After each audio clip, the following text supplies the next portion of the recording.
Welcome to the Real Aesthetic Podcast, a real deal on like aesthetics and skin. Oh, we've been rolling this whole time. He was my gopher.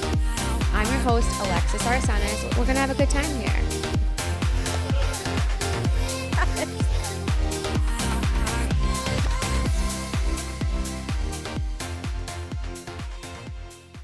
Hey guys, welcome back to the Real Aesthetic Podcast. I'm your host, Alexis Arsenis. Today we have a special guest who we did film with before, but we're filming with again because her story is just too good and I'm so excited. Miss Stella. Hey, babe. Hi. And then behind the cam, we have our trusted, most amazing Nick Williams, our awesome producer. Only the best in the world. Oh, the best. That's all we do here. Yeah. The best of the best. So Stella's going to talk about her crazy roller coaster journey through IVF. Yes. And what that looks like. And I think for a lot of our viewers that may be going through it or might have to go through it, just want like real life perspective of what it looks like. Yes. Like what things that you have to do and whatnot. So the reality. Yeah, of it. like let's get your story. Like how many times have we done IVF? Like all that fun stuff. So my story, it started back in, I want to say it was like 2020. We knew something wasn't quite right. So we went and had things checked out. Turns out, we found out that we weren't going to be able to get pregnant the traditional way, Okay. that we could still have our own biological child, but we would just have to go through IVF to do it. So, okay, no big deal. Like, it is what it is. Plenty of people do it.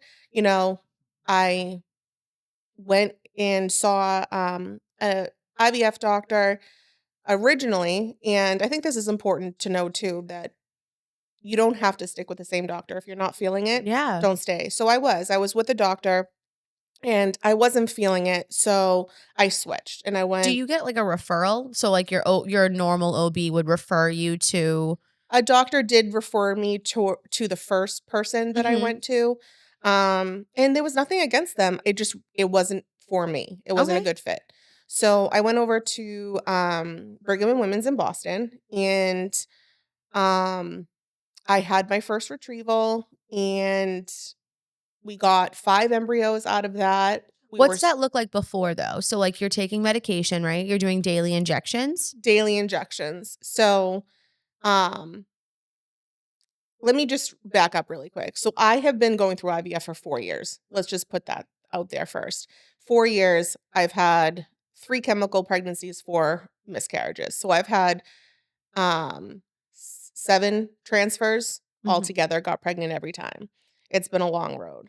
And I've had 3 retrievals. So the retrieval process is you get your period, and then you go in for like a baseline blood work, baseline ultrasound, all that good stuff. And then they start having you do your injections. They typically start you on like 1 injection at night. It's called Gonal-F. It's a pretty easy one to do. And then they typically end up having you add in another injection, but in the morning. So they start you off with 1, then you go up to 2, then you add a 3rd. And you're your own little chemist. You're mixing, and it's a lot on you. It's a lot on you. People are like, oh, I thought I was going to go to the doctor and they were just going to do this for me. No, you're doing this every night, every morning yourself. You have like Menopur. You have to take 1, 2 powders and 1 liquid and this and that. Like you're literally, there's smaller needles, there's bigger needles, it's That's literally crazy. It's a lot. And so it's like a 2-week process for a retrieval. They're monitoring the follicles that are growing. They want them to be a certain size before they go ahead and retrieve them, because obviously the larger ones, you're going to have more success with getting an embryo. And they watch what they call simple cysts, which are smaller ones, but they haven't become a follicle yet. So it's a little bit of a process, but once they tell you that you're ready to go, you do what's called a trigger shot.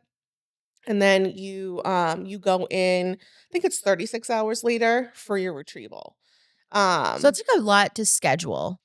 If you think about it, like if you're working full time, you're trying to do all these injections, you're bringing this like concoction of medications with you to work, because I'm assuming you'd have to inject yourself at work too, depending on like the times, depending on the time, that you have to work. Yeah. I mean, for me, luckily enough, I didn't have to do that. I just did it in the morning, got up early enough, did it in the morning, and then unfortunately, it's when I was going to Boston. So, I was Yeah. coming And from for you, that's like a 35-minute commute, probably an hour with traffic. Yes, luckily it's early enough, but then not lucky as early. Yeah. You'd have to be there at like 6:30 in the morning. Yeah. So it To not was hit traffic. so, and they only do it at certain times. Like they block off a period of time for IVF patients to get ultrasound, blood work, and all that stuff before your regular typical people come in. Okay. So yeah, so you have to get there early.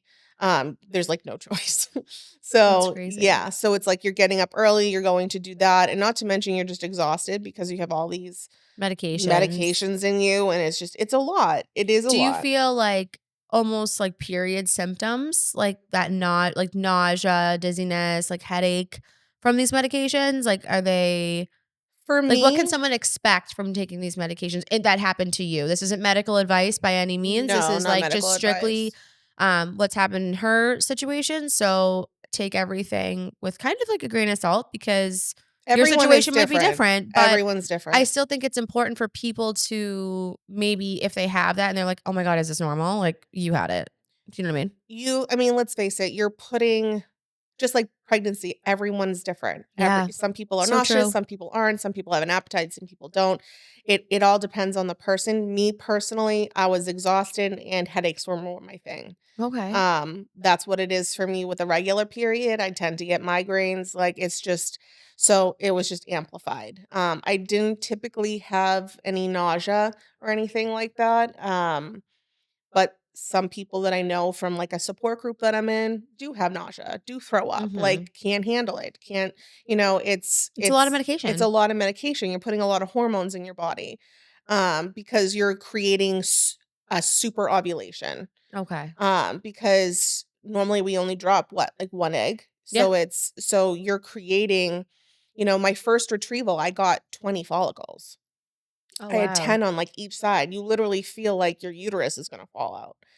It's very That's uncomfortable at the end. oh. Um, and then out of Is the that, process uncomfortable, like, when you're getting it done, or are you like you're out cold. You okay. don't, yeah. Good night. Get a nice little nap. Well, Like, I didn't know if you were, like, under local, just no, you're having under. someone do this. Yeah, no, Okay. you're under. And so you don't, you get some cramping afterward. Just because you got to remember, like your ovaries were enlarged Yeah. because they had these follicles. So now they have to kind of shrink back down to normal size. So you after the fact is when you're more uncomfortable, to be honest, because now your body's adjusting to what just Yeah. happened. Um, I can imagine that's crazy stress. yeah, like it's to me the retrieval part never truly stressed me out. Um, and the transfer part didn't stress me out until it did. Yeah, Um, until it was just like, "What's happening?" yeah, I mean, I went into this with not thinking that I was going to have an issue getting pregnant, which I haven't. I've gotten pregnant every time, but no It's just one, holding those it's holding pregnancies. it, and no one ever had any answers for me. And you have to be such an advocate. You have to look up information. You have to ask a lot of questions because they don't just offer this stuff up to you. They just, Which is crazy. You would think yeah, they'd be more supportive knowing that, fertility is something that haunts a lot of people. It's so emotional. It's such a long journey. And it's emotional for both you and your partner and your family because they feel bad. And then people tiptoe around you. they Like, do. like Everyone tiptoes around and it's me. it's like, well, I just want answers. Like, why isn't this working for me? And that's the thing, like, my first transfer that I had, didn't I got, like, pregnant, like, I got a positive pregnancy test at home, but when I went in for blood work, it was like Your HCG was really low. yeah, it was really low. So I had gotten pregnant, but I didn't stay pregnant. So, okay, not a big deal. First one, it's okay. Second one, I did get pregnant, and I was almost 8 weeks when I started to miscarry. Did you So miscarry you noticed at home or were you like, did you go in? Okay, so you noticed at So home. I noticed at home because again, I'm very vanilla to it at this point. Like I had no, Yeah. like I was just told, okay, when you have your transfer, you wait 2 weeks, and then you come in for blood work, and then you come in every, like, 48 hours. So, Oh, you go wow. in, skip a day, go Again, in. this is a huge commitment on your schedule. And some people do it differently. Some people are like, "Oh, we're not gonna have you come in until day 14," and then Yeah. they're gonna have you come in a week later. Where I was, it was they wanted to see the numbers rise. Yeah. They wanted to see it rise, like, 60% over a 48-hour Yeah. period. So, that was fine. I was good, and then I had to wait for ultrasound, which you have to be at least 6 weeks Yep. for ultrasound. Um Vaginally, They because don't see anything. you can't see anything with the stomach, and then they're looking for a heartbeat at this Yeah. point. So, Did you get to that I didn't stage? I was literally, like, a day or 2 away from it, and I feel like then that's almost a blessing in disguise. yeah, yeah, You think about it, like, if you go in, hear a heartbeat, you're like, "Okay, we're good." yeah, You know what I mean? yeah. At least, like, I mean, I know it sucks, but I wouldn't have heard a heartbeat, I don't think either way, because the embryo had stopped growing around the 6-week oh, mark, okay. so it was You weren't even yeah. I think I lost the baby at the 6-week mark, but then my body took so long to miscarry it. Okay. So, That's actually normal. That happens to a yeah. lot of people. That happened to So, me. yeah, it was a lot. Like, I started to feel, and I know my body. That's the thing. It's like, know your body. Yeah. Know Your what's normal, intuition what's not. is huge. So huge. Like, you need to, know what's normal for you and what's not normal for you. I started kind of like crampiness, a little bit of spotting, which could be implantation. Yeah, So again, there's so many different signs, but they could all mean different things. exactly. So, They can be positive or or negative, negative. So and it's there's no really one hard. telling you No what's one. right. No, never. They're like, well, I'm like, okay, this is not making me feel In any. most Yeah, cases. exactly. Like, let's just see. And I'm like, oh my gosh. So that was like a Monday. Come the Tuesday, the cramping and the spotting became more, and I was like, something's not right. So we went in and saw the little gummy bear, and it just didn't have a heartbeat. Did you on ultrasound or, Mhm. like, you saw it? Vaginal ultrasound, Oh, yeah. okay. Yeah, so That's the worst. and honestly, the the How was ultrasound that experience? the radiologist or whatever, the Ultrasound tech? yeah, the ultrasound tech, but, like, the doctor, like, she came in and was just like, they weren't telling me anything, it was, like, silence, and I'm like, That's "Okay, the is someone worst. gonna give me, like, a clue here?" Yeah. That's And actually why I so opened Bloom because of that. yeah, like, This exact type of experience. I was like, "This is so," like, I'm like, "Is everything," like, "Well, we're just gonna wait for the doctor to come in and da da da da." I'm like, "Okay." And you know Right that's not then. good. Because they would be like, "Oh, there's your baby's heartbeat." You know what I mean? Like, no, that wasn't Yeah. happening. So, and when she came in, she was so callous. Like, she literally looked, just like stood in front of me and was like, "So, unfortunately, this isn't going to be a good pregnancy." I'm like, The "This isn't a viable pregnancy." I'm like, "Okay." And she like, "I'm so sorry," and like walked out. Like, was just the so bedside manner of some of these physicians, and this is across the board, is disgusting. Like, I understand they're trained to just, like, kind of disassociate and just, yeah, like, but turn and burn, but I feel like what they need to do is, like, understand, like, you're a human too, yes. and, like, this is a lot about you. Did this particular physician, like, she's knows you're an IVF patient. Yeah, they Do you know know what I that. mean? So she's Yeah. known what you've gone through just to get to where you're at right now, Mhm. and then she's gonna be like, "Oh, yeah, this isn't Yeah, viable, yeah, sorry." sorry, this isn't viable. And so I hate that. and the whole process was just, so I went in, spoke to the on-call Yeah. doctor that was there. And she told me that I had a couple of options, just miscarry at home. Yeah. I could do the pill, or I could have a D&C. And I was like, I don't wanna do this at home. I don't want to experience this. I just want to get a D&C, and I just want to be done. Okay. And so they couldn't get me until Friday. So at that point, you're, like, already bleeding heavily at this point. Wednesday morning at 5 a.m. came, and I was like in excruciating pain in the bathroom, like just trying to pass everything. Yeah. And I don't think enough people talk about that. Like, I think a miscarriage is very hush hush.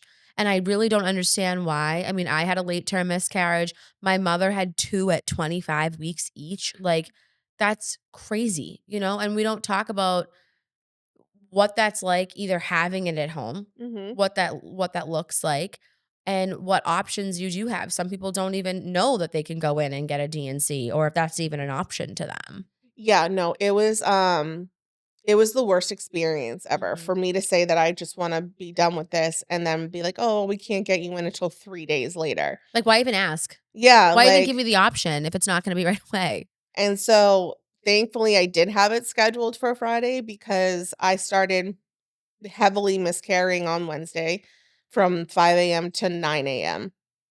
Couldn't function. And then we went in Thursday and they were like, "Okay, well, there's still something in there. Let's see if you pass it. And then, Friday we'll take a look before having you go in for the DNC." Literally on the ride home from the doctor, got up out of my mom's car and I just felt and I was like, "Oh my God." There was just everywhere. Yeah. And I was like, for sure just miscarried everything. Still went in Friday and they still confirmed that there was still something in there. So it was just like it Well, it's a was lot of clotting, it's a lot of it's a lot of stuff. the sac and the yolk were still in Yeah. there. And so it was just a lot. It was just a painful, drawn out experience and I wouldn't wish it on my worst enemy. Yeah. Um And it almost, if you weren't the type of person that you are, that situation may have deter a lot of women from even trying again. I They could had be a like, lot of God support. forbid that, like, you were just saying, you know what, screw it, I can't do this. Like, this is it. Most people don't have the support system. Like, you have a really great family. Imagine going through that and just being like, I can't. Like, you're on your own. That's My just crazy. my family, my friends, they were just my husband especially like just so supportive, just right there for whatever I needed, like the ups and the downs, like it just my mom, we all need our mom. Like Yeah. it's you know what I mean? Like it's As much as they drive us crazy. as much as they drive us insane, especially those Greek ones. Like, Like, so but I couldn't have and my friends were just like the sending me stuff and just the yeah. outpouring love. Like it was just, you know, as horrible as it was great to know that I had such a great backing. Mhm. And so, it was what it was. Like I lost it, I miscarried, and I'm like, okay, it happens to people. Like, let's Yeah. just keep going. Well, I kept going. Yeah. And 7 transfers later, and again, 4 miscarriages, and I never got any answers. I had biopsies, I had hysteroscopies, I had saline ultrasounds, That's crazy. I had 2 fibroid removals because they were in, like, the canal of, like, where the embryo could implant, and I had those removed, and then, um So you've effectively done literally everything at this yeah, point. but this is a thing, though, like, I'm intuitive when it comes to my body, Yeah. and I think um it was so my last miscarriage I had was April of last year. The one before that, which was a year to pretty much the date, um, I was consistently bleeding at home. And I like would go into the doctor and like, oh, there's, everything looks fine. I went into the emergency room. I saw the heartbeat for the first time Mhm. ever. And like, there's a heartbeat. It's there. Look it. And that was like amazing to Yeah. see that. But I kept bleeding. Which can happen. I think that some people um think like they're spotting and instantly miscarrying. I feel like just go in and It wasn't like see. spotting though, it was Oh, like you were like, bleeding, oh, and so I okay. was Well, that's a like little bit different. yeah, that's a little I was like, like, I didn't understand, and I had clotting coming out, and so I Yeah. was You're like, like, this is too familiar. this is too familiar, like, something doesn't make sense." So, But the one thing that I noticed, though, was when I went to the emergency room for this, because I was beside myself and I couldn't get to my doctor. Yeah. They did blood work. And I looked at my blood work and I can't remember what it was, whether it was my platelet count or whatever would be considered like a clotting issue. Yep. It was always elevated. And so I was just like, I'm convinced that I have a clotting issue. And I would bring it up to my doctor and she's like, she would poo-poo it. Like, you know what I mean? She's They like, never said like maybe take a baby aspirin? I did try taking, I was like, can I just take a baby aspirin? And I did try it on my last one. And I still ended up with the same outcome.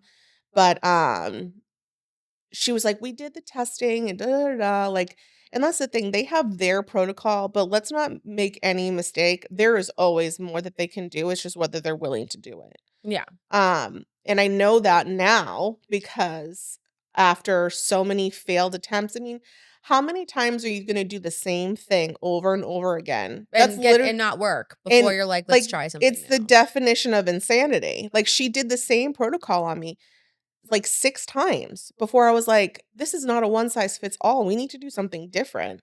So I finally did do something different. I didn't, all along I was doing medicated transfers where I was on estradiol, progesterone, and they were like controlling my cycle.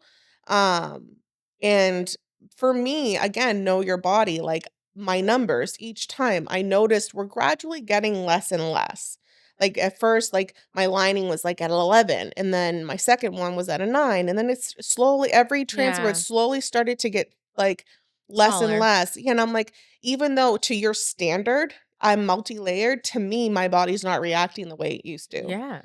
And it's like, why do I have to be the one to tell you that? And so I would say that, and again, they poo-poo it. And so it was really frustrating because it's like you're at their mercy because they're the doctor. And you're like, this is my life. I'm trying to build a family. Like, I'm trying to build a family. This is embryo after embryo. Like, let's face it, for those in the back, an embryo is a living thing. Like, it is already created. And so, like, it's like you're almost playing Russian roulette with my children. Yeah. Like, you're like, maybe this is gonna work this time. Let's try it. Yeah. Like, I feel like there's so many variables, right? And I think that it needs to be more customized to you. So that's why you switched from going to Boston to now New York. Correct. So what's the difference has the experience been from being in Boston to now New York? Because people think Boston, prestigious hospital, best of the best. I mean, they are. In a lot of circumstances, they are. But when it comes to IVF, it's really hard not to start to feel like you're a number and that they're just in it for the money and really not the outcome. Birth is a business. I say it every day. Yeah, like it just didn't feel like my best interest and my success was really top priority. So after having it out with the doctor, because my poor husband, just seeing me suffer so many times, he just had it. He was just like, he was like, enough is enough. Like, what are you doing? And so she was like, I don't think this is a good fit anymore. What do you think?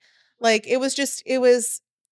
So during this time, this particular doctor had you for how many, like, of these cycles? She had me for like 3 years of it. So she knew for 3 years you'd been struggling. Within that time, was she ever like, hey, we actually have a really great therapist for someone for you to talk to, for you to get through this, because this is a really rough process?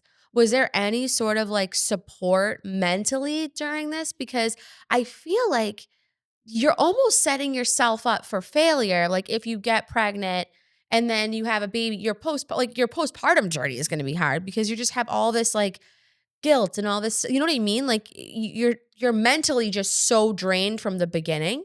During the miscarriage process, they always said, we have people that you can talk to and this, that, and the other thing. See, I didn't have that.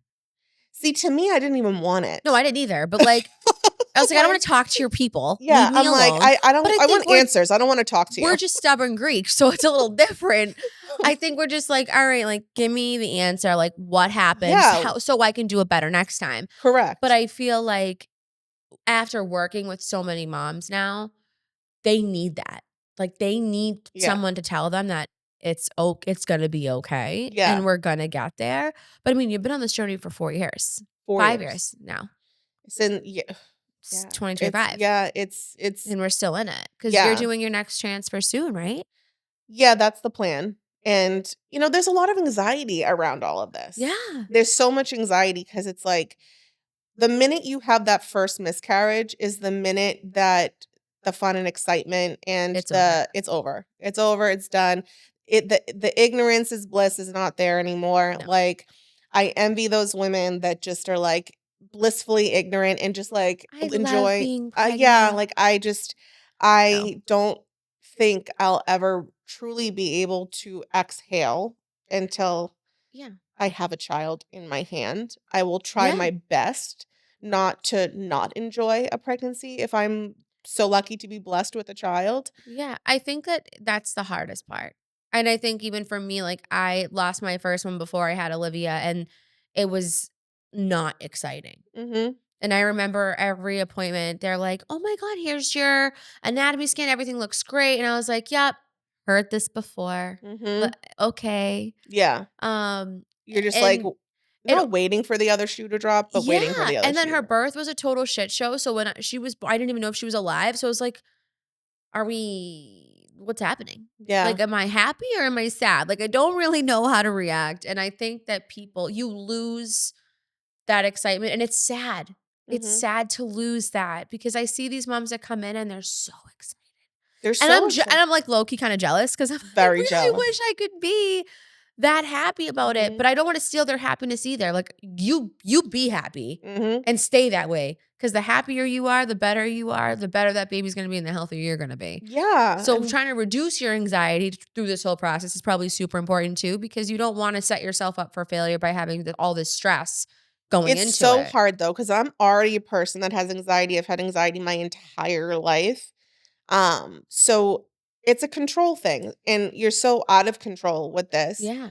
So and let's face it, this isn't my first or my this is like, this is a lot. Do you find that I don't like when people say like, I've had anxiety forever, because I feel like, is it something that triggers it, or is it all of the time?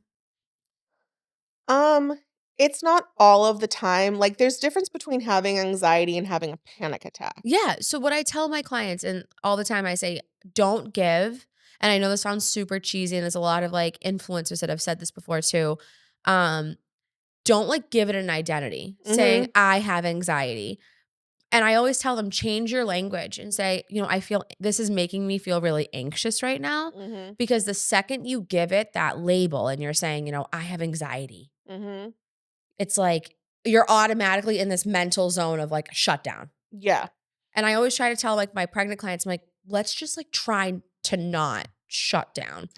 Let's try to like. I'm like, we can do a whole other show about anxiety, because it's crazy. Like, anxiety is one of those things that is marketed very well, and the medication is just handed out like Tic Tacs.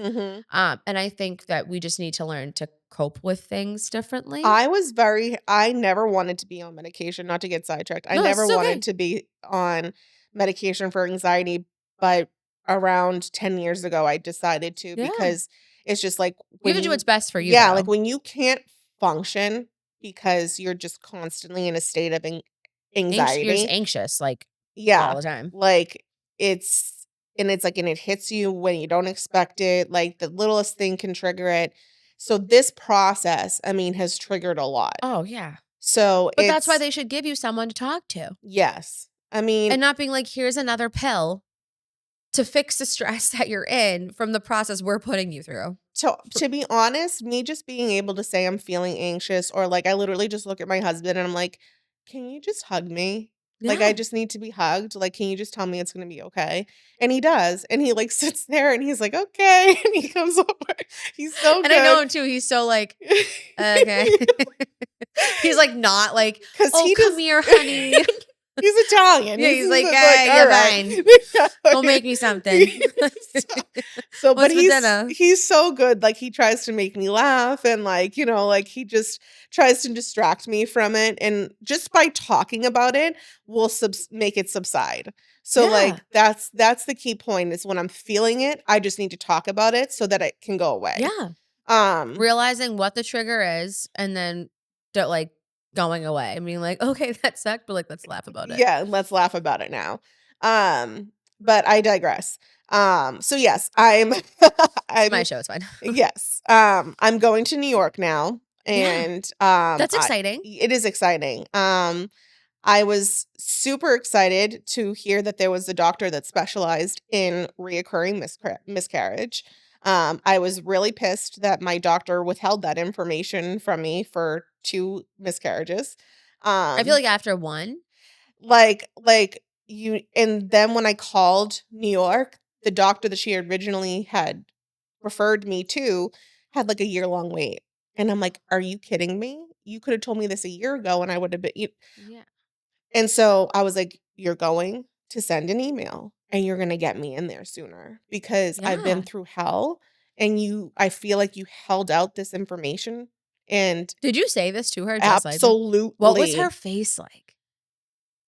I mean, I'm sure she wasn't happy with me, but this is what I'm saying. You need to be your biggest advocate. You need to be your biggest advocate, because this is my life you're screwing with, not yours. You're going to go home and put your head on your pillow and sleep fine tonight. Me, I'm going to be a ball of anxiety in my bed, driving my husband insane, asking for hugs every 5 minutes. You know what I mean? He's like, all right. So it's like, the fact that you withheld that information when I could have you took a couple of years off my journey if you knew about this doctor. Yeah. And so it made me angry. So yeah, I did, me and my very forward, blunt self said what I felt. So, was she like, oh, I had an appointment like 2 days later. I love it. Yeah. And so it wasn't with that particular doctor, but it was office. with his colleague. And so, imagine that's your job though. How sad is that? You specialize in, I mean, I guess it's good, like, you'd help women get pregnant, but like, you specialize in recurring miscarriages. Like, I feel like that's a little sad. Her name is Dr. Insania, and she's like literally the best human. She's just a sweet, sweet person. And I'd love to get her on. Yeah, like she's from Connecticut. She did her fellowship in Brigham. Oh, so wow. she knew a lot of the doctors. And then then she went to New York. So she's just like this. She's so soft spoken, and she's so sweet, and she's so sympathetic to what I've been through. And like every time I'm like, oh, I'm a little anxious, she'll literally say, "Stella, you've been through hell. Like, you can have the right to be anxious." Like, she's just very like acknowledges the fact that my journey has not been an easy one. And she's like, as long as you're willing to keep going, I'm willing to keep going with you. Mm-hmm. So she did a bunch of blood work on me, and we found out, like I anticipated, that I have a clotting issue. She Is it ran like anti-cardiolipin antibodies? That's what my mom had. And she says it. She used to say it when we were little kids all the time. She'd be like, "Can you say this?" And I was like, no. I don't know. It's called, I tested positive for, I guess there's a blood type that's like a 4G and a 5G variant. I tested positive for 2 copies of the 4G variant. And then I also, on a separate blood test, tested positive for a genotype ID. and none of this would affect your health if it wasn't, like, other than fertility. No, actually it could affect my health in other ways. So were there signs of that? Do you know what I mean? Like, were you like having symptoms of this problem? But no one thought to look for it. So like, why would you look you know what I mean? Yeah. I mean, that's why I'm saying when I was having the miscarriages, I would see the elevated numbers, and I kept saying something, and I'm like, and I don't know, this is to me just common sense. If your blood is thicker, then it's not flowing as much and as well as it could be, and then you're not getting enough blood flow and oxygen to the embryo. Yeah. So that's my thought process on it. So What is going to happen now is that when I do a transfer, I will be put on a baby aspirin and a Lovenox, which is a low dose blood thinner. It's not a therapeutic dose. It's just a low dose, just enough to thin the blood a little bit so that you can hopefully be able And this will be the first transfer with this protocol. Correct. So we're very optimistic, I would hope. I'm very optimistic, but also cautiously optimistic because, it's You have to be, but I feel like you need to look like at the bright side too. You I do can't want to look at the always be bright doom side. and gloom because how is that healthy either? You know what I mean? No. If you're always just down in the dumps about, oh, here we go again. I feel like there is something to say for like the power of positive thinking. And I know that's so difficult and I sound like an asshole for saying that, but like No. I feel like you're my friend, so I can. But like but like I think there is something to be said for that. It is, and I'm trying to be super positive about it. I'm trying not to let those because we're going in with a plan this time. Yeah. I feel like we haven't had a plan, and now we have a plan. Do you have to stay in New York for like that week? No, so I do all my outside monitoring here, and so I have to go to Boston for like my blood work ultrasound, and then They report to New York gets back to you. yeah, and so most of the time I just report to New York because I get it through my patient chart. gateway. Yeah. So, it's easy for me just like here's my results, like let me know what the next steps are. So, um it's I feel like for the first time I have an answer and I'm really hoping that this is the answer to what has been our problems. Um I don't it's a lot of emotions. It's a lot. I mean, I also found out too, I never even knew this. This is the first time I heard about this and I just recently heard about it from someone that I know who knows someone. But there's this thing called embryo glue that I never knew about. Never heard of And it. yeah, so apparently I think don't correct me if I'm wrong or if I'll have to figure it out. But it mimics the lining of your uterus, I think it is. Like, they Okay. bathe the embryo in it before they implant the embryo. So it kinda mimics the lining of your uterus so that when you do implant it, it's more likely for it to attach. Never knew about that. No one's ever told me about that. And so I messaged pretty my cool. doctor. Yeah, I messaged my doctor. I'm like, have you heard of this?" She's like, "We do this very often." I'm like, "I had no idea." Yeah. So to know that there's this embryo glue and then to know that There's all these new things you're doing. all these new things I'm doing. I'm very hopeful for you. And not to mention, like just for an example, when I went to Boston and I did a natural cycle that went with my ovulation cycle. All they had me do was do like ovulation strips, Yep. like starting day 8. And then once they determined that there was the ovulation surge through blood work, I went in 6 days later. That was it. Oh, that's not too bad. But it was almost a little too easy for me. I was like, Yeah. there's no, because you got to remember when you're doing a medicated one, they're monitoring your lining and everything, and they're looking at things a little bit more closely, so that they know when you're ready for a transfer. This wasn't like that. So I was like, "Oh, okay." Now New York, they're like, I go in day 3 for blood work and ultrasound. Then I go in again, and then it's like they're like monitoring me, Yeah. and they're doing ultrasound and blood work, which they didn't do at Brigham. So it's like I'm under a very close microscope, and I they're love on that, top though. of things in New York, and that makes What's me their feel success rate? Do they have like a percentage? yes, and I'm not sure what it is, but I know that it's a good one. That's good. I've looked it up before, and I just can't remember what it So let's was. just say for people that are at this point that are like, maybe New York isn't an option, right? Mhm. And they're just feeling at wit's end, like, what if this doesn't work? Do you have like a plan B? And I know it's a kind of a mean thing to ask, but I'm sure there's a lot of women suffering. They're like, I'm done doing transfers. I don't know what my next step's gonna be, but like, what is everyone else doing? Do you know what I mean? Yeah, it's a lot. I mean, I've looked into the surrogacy thing. I've looked It's into expensive. it is 170,000 to do a friggin' surrogate. And that's through an agency. That's through an agency, I believe. Yeah. But like, who the hell has that kind of money? Like, that's like a small mortgage. Like, what? Like, That's a lot. I just like that's insane to me. Mhm. So you would literally have to have someone close to you or willing to do it for you outside of an agency. And Yeah. then you would still have to pay.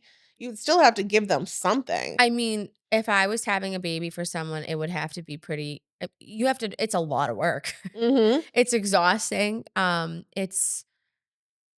It's just a lot. So I understand I mean, I don't understand maybe like 170,000. I feel like it's a little crazy, It's a but I'm little sure that's like the steep. agency fees and like Yeah. all the other things that go with it. I'm sure these women are tested for like literally everything. Yeah. And then you're getting your baby. I have heard stories of people like having their friends do it for them, and then come delivery day, they say no. Like, I Yeah, want to that's keep this insane baby. to But me. in the state of Mass, they can do that. Yeah. Yeah, that's crazy to I me. mean, I could be totally wrong, but this happened to like a client of mine. So like this was years ago. I don't know if laws have changed. I have no Mhm. idea. That's But it did insane. I happen to a can't even client of mine. imagine going through that and then them being like, No, no. just kidding. Insane. Um, yeah, that's why, like, if I were to do it, it would have to be someone like really close to me that I Yeah. fully trusted. And then, there is adoption. There are Yeah. plenty children out there that need loving, caring homes. And I think it's like, are you that person it's like, are you that person that can say, I just want to be a mom, no matter what that looks like? Yeah. And I think I could do that. I think I I could, can totally see you being fine yeah. at it, to be honest with you. Like, I just love children and I just love mothering and giving, Yeah. that maternal care to A baby, a yeah. baby or a child. Like, I It's just literally instinctual. So there's nothing wrong with it at all. yeah, like, I think I could be would it be difficult to know that it's not a part like, biologically, like, a part of me and my husband? Yeah, that would be hard because I've always envisioned being a mom and having my own Well, I kids, think that everyone has this like white picket fence, get married, have the house, have your cute dogs, have a and baby. my dogs are my babies. Yeah, and they are, They're it's just so my like, babies. but Vito think it's he came out of my womb. yeah. Like, I swear, like, he thinks I birthed him. She has 2 giant German Shepherds that are so cute. So cute. I love Um, them. but and that's great. Like, you can have dogs as kids too. Like, I think my sister is gonna be the cool aunt with dogs. They're my sanity. Yeah. Like, You know what's great is they don't talk back. they don't Just saying. sometimes. Just saying. But they don't talk back. Olivia's new thing, she's 3, is don't talk to me. Don't even and know what kills me is I don't say that, so I don't know where she's She's hearing getting it from She somewhere. goes, "Don't talk to me. Don't even look at me." And then she walks away and slams the door. Someone's being dramatic I'm in her like, presence. I want to choke you. I'm like, I love you, but I want to choke you right now.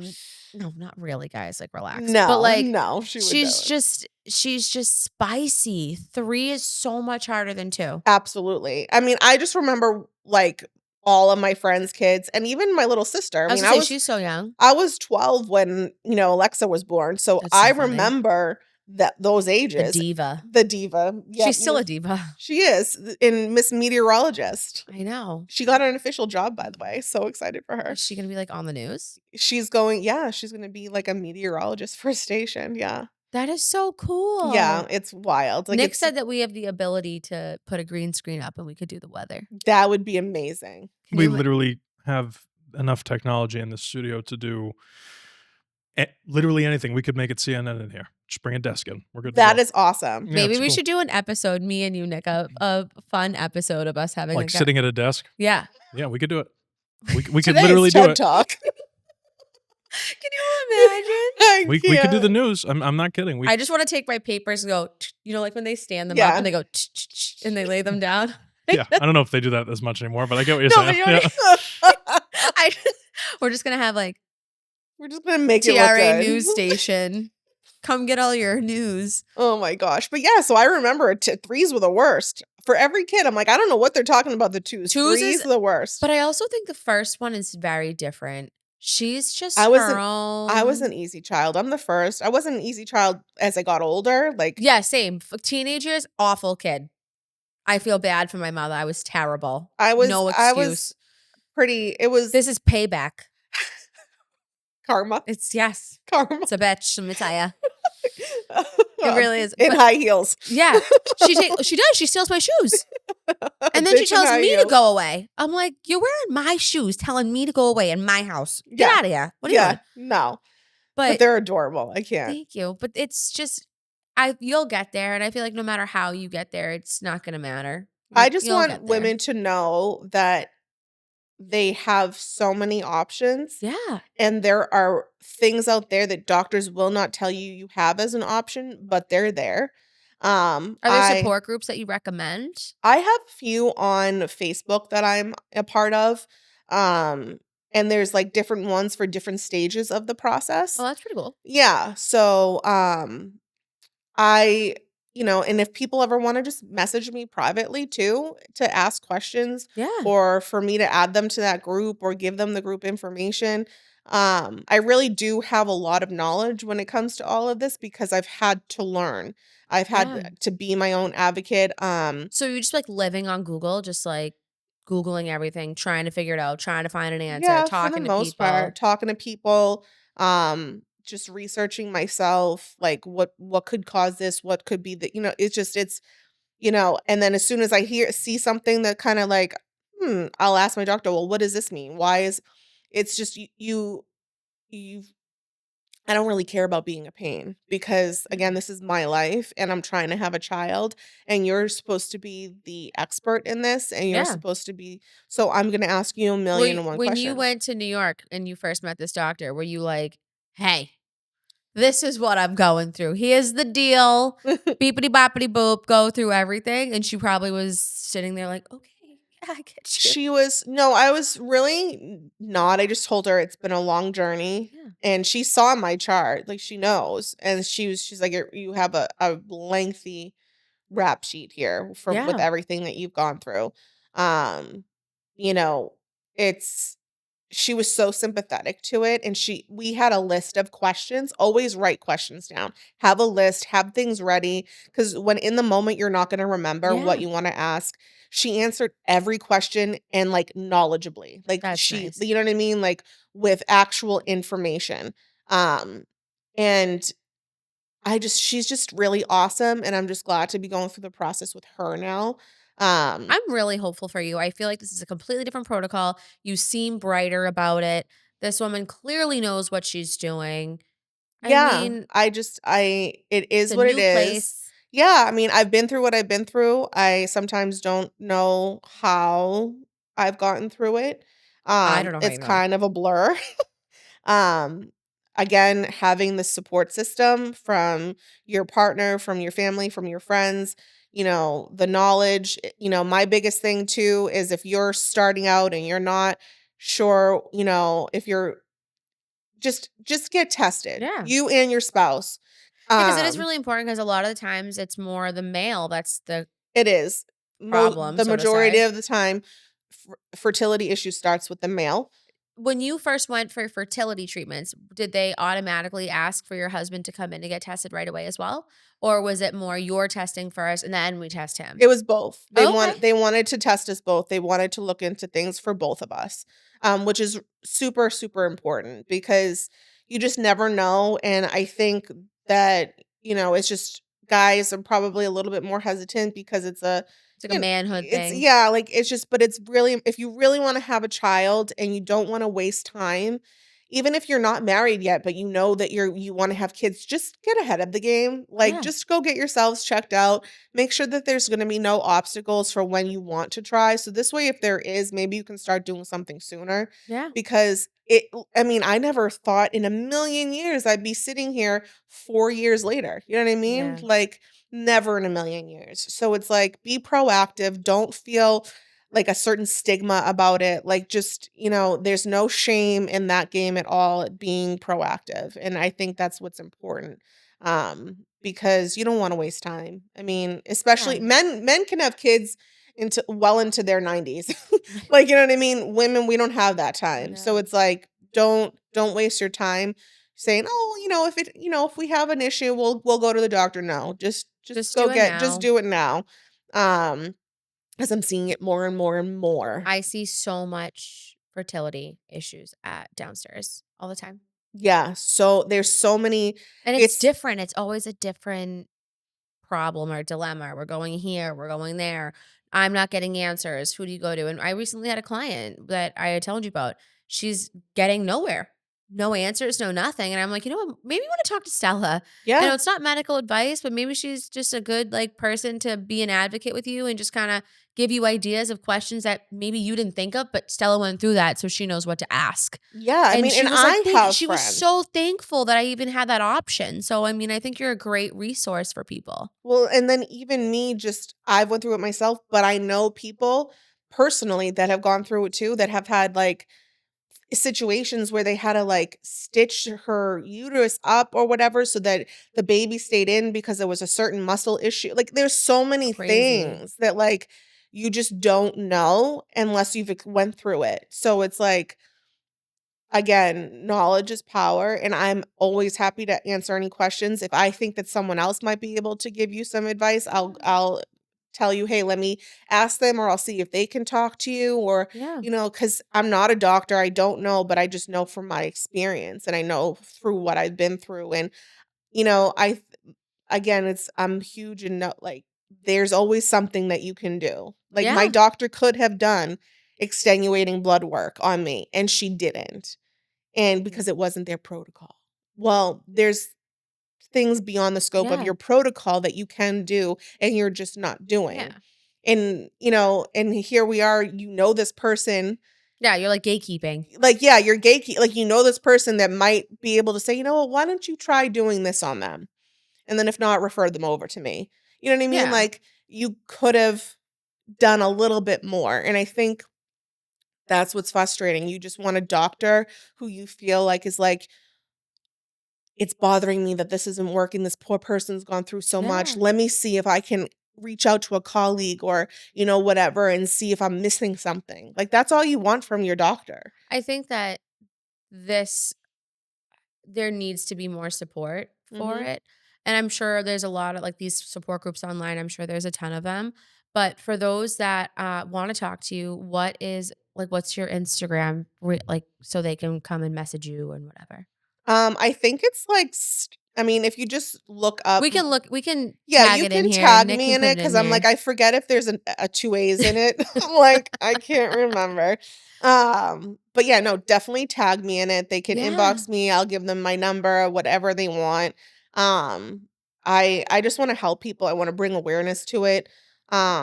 I want, I always tell you, I want to you know some kind of group for women going through IVF and let's do yoga and you know what I mean? Just a place where people that are going through this can have some find some their center a little bit because it's so stressful. Well, your friend just happens to be this serial take on businesses type of person, right, Nick? That's what we do. We just take on new projects all the time. So yeah, maybe it's something an event where if you're going through IVF or you're just trying to get pregnant and it's stressing you out, let's do some meditation, let's do some yoga, let's create. She's also a fantastic massage therapist, I will add. Just saying. She's going to and it's your birthday today. It is my birthday today. That's so exciting. Well, it was a pleasure to have you. I don't want to keep you all day because it's your birthday and you should be going out and having a good time. Yes. I will link all of her socials and things. So you guys, if you have any questions, comments, concerns, you feel free to reach out. If for some reason that doesn't work, feel free to reach out to us and we can direct it to her. Please like and subscribe to the Real Aesthetic Pod on Instagram. And we launch every Friday at noon. So we'll see you guys next week.